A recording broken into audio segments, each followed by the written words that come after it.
இந்த படம் முடியும் போது அவங்களுக்கு ரொம்ப நெகிழ்ச்சியான ஒரு உணர்வு ஏற்படுது. இன்னைக்கு இருக்கக்கூடிய காலத்துல வெறுப்புக்கு எதிராக வெறுப்பை வச்சுக்கிட்டே போனோம்னா எங்க போய் முடியும் அப்படின்னு தெரியாது. ஸோ இந்த படம் வந்து வெறுப்புக்கு எதிராக ஒரு அன்பை சொல்ற படமா இருக்கு. அது வந்து எல்லா ஜனங்களுமே ரொம்ப அப்ரிஷியேட் பண்றாங்க. சசி சார் மாதிரியான ஒரு மனிதர் வந்து தொடர்ந்து அவர் மேல மக்கள் வச்சிருக்கிற மரியாதையை வந்து இந்த படத்துல இன்னுமே அது ஒரு, ஏன்னா அவர் இந்த முத்துச்சிற்பிங்கிற கதாபாத்திரத்துல அவர் நடிச்சதுங்கிறது ரொம்ப சரியா இருக்கு. அதுக்காக நான் அந்த கதாபாத்திரத்துக்கு மெனப்படாம அதை சைசார் மேல இந்த மக்கள் வச்சிருக்கிற மரியாதையை அதுக்கு ஒரு ஜஸ்டிஃபை கொடுத்துரு. அதை வந்து மக்கள்கிட்ட பார்க்க முடியுது. சமீபத்துல நடிச்ச தமிழ்நாட்டுல அதை மையப்படுத்தி எடுத்த படம் தானா அல்லது கற்பனை கதை?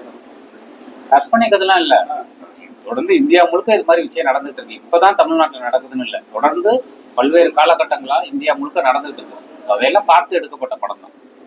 சிறிய பட்ஜெட் படத்துக்கு வந்து இப்போ மக்கள் மத்தியில் வந்து ஒரு நல்ல வரவேற்பு இருக்கு. ஏன்னா பெரிய பொருட்களை வச்சு எடுக்கிற படத்தோட சிறிய பட்ஜெட் தான் மக்கள் மத்தியில் வரவேற்பு. இதே மாதிரி அதிக கதைகள் கொண்ட படங்கள் வர்றதுக்கு வாய்ப்பு இருக்கு. ஆனா மக்கள் வரவேற்பு இருக்குன்னு சொல்லிட்டீங்க. எப்ப வரவேற்பு இருக்கோ அதே மாதிரி அதிக கதைகள் வரவும் ஆரம்பிச்சு. நீங்க சொல்றீங்க, ரொம்ப சந்தோஷமா இருக்கு.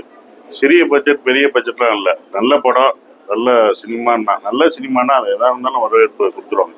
ஒரு சின்ன பட்ஜெட்ல படம் எடுத்து அது வந்து வெற்றி அடையும் போது அது பெரிய பட்ஜெட்டாவே ஆயிடுது. நல்லா கலெக்ஷன் வரும்போது பெரிய பட்ஜெட்டா தான் இல்லை. அப்ப அந்த இது எதுவும் பார்க்க ரொம்ப சந்தோஷமா இருக்கு. நீங்க நடிச்ச படங்கள் கிட்டான படங்கள் நிறைய இருக்கு. அதுல குறிப்பா நாடோடிகள், அப்புறம் வந்து சுந்தர பாண்டியன், இதெல்லாம் நல்ல ஒரு வரவேற்பான ஒரு படமா இருக்கு. இரண்டாம் பாகங்களுக்கு எடுத்துருக்கான வாய்ப்பு இருக்கா? நீங்க நடிக்கிறதுக்கான வாய்ப்பு? அப்படி அது ஒரு பாகம் இருக்கிறதா நல்லது. நல்லா இருக்குன்னு தெரியல. அது ஒரு பாதத்துல இருக்குதா உங்களுக்கு நல்லது, எனக்கு நல்லது.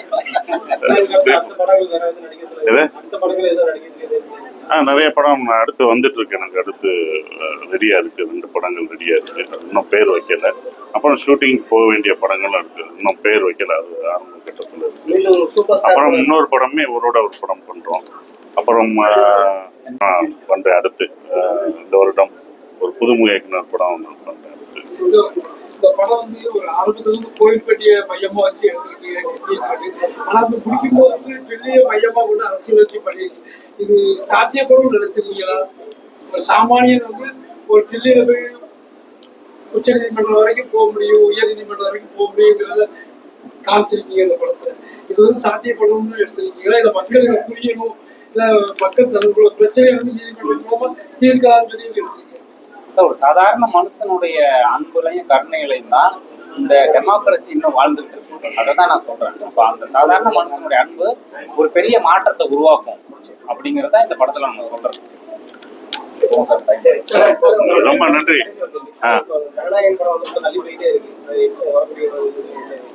அது என்கிட்ட கேக்குறீங்க, இல்ல வரணும்.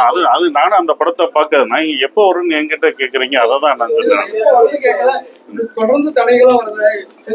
இவர் படத்துக்கும் அந்த மாதிரி வந்தது, இந்த படத்துக்கு வரல. எல்லா படத்துக்கும் சென்சார் இருக்கு. அதெல்லாம் இப்ப கேஸ் வாபஸ் வாங்கிட்டா வரணும். அந்த படத்தை மூலமா தான் தியேட்டர்ல எனக்கும் பார்க்கணும்னு ஆவலா இருக்கு. என்னுடைய நண்பர், அவருடைய இவர் தான் வினோதோட படம், விஜய் சார் படம். இது எப்படி எல்லாரும் பார்க்கணும்னு ஆவலா இருக்கீங்களோ அதுவும் தான் நாங்களும் அதே அவளோட இருக்கணும். நாங்களும் ஃபர்ஸ்ட் டே ஃபர்ஸ்ட் ஷோ பார்த்துருவோம். நடிகர் விஜய் நடிகருங்கிறத தாண்டி அரசியல் ரீதியா வரவேற்பாங்க. அரசியல் ரீதியா வரவேற்பீங்களா? இல்ல, அவர் அரசியல் வந்து வாழ்த்து சொல்லிட்டேன். நான் என்னோட இதுலயே வாழ்த்து சொல்லிட்டேன். ஏன்னா எங்க இதுல இருந்து ஒருத்தர் வந்திருக்காரு, இதுல வந்திருக்காரு, அது வாழ்த்தெல்லாம் சொல்லிட்டோம். அதனால ஒண்ணும் இல்லை. அதே மாதிரி உதயநிதி ஸ்டாலின் அவர் வந்தப்பயும் வாழ்த்துக்கள் சொல்லிட்டோம். எல்லாருக்கும் நாங்க வாழ்த்து சொல்லிட்டோம். வேற எந்த கட்சியில வந்தாலும் பிஜேபியில ஒரு நண்பர் இருக்காரு, அவர் வந்தவொடனே நான் வாழ்த்து சொல்லிட்டேன். அதனால என் நண்பர்கள் தான் எல்லா கட்சியிலும் இருக்கும், எல்லாருக்கும் வாழ்த்து நான் சொல்லிட்டேன்.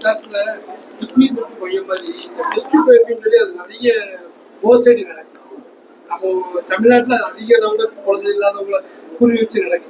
இதை பத்தி ஒரு விழிப்புணர்வு ஏற்படுத்த மாதிரி நிச்சயமா எடுக்கலாம். டிஎன்ஏன்னு ஒரு படம் கூட வந்தது சமீபத்தில், அந்த குழந்தையை திருட்ட வச்சு இதையும் அதே ப்ரொடியூசர் தான் பண்ணாரு.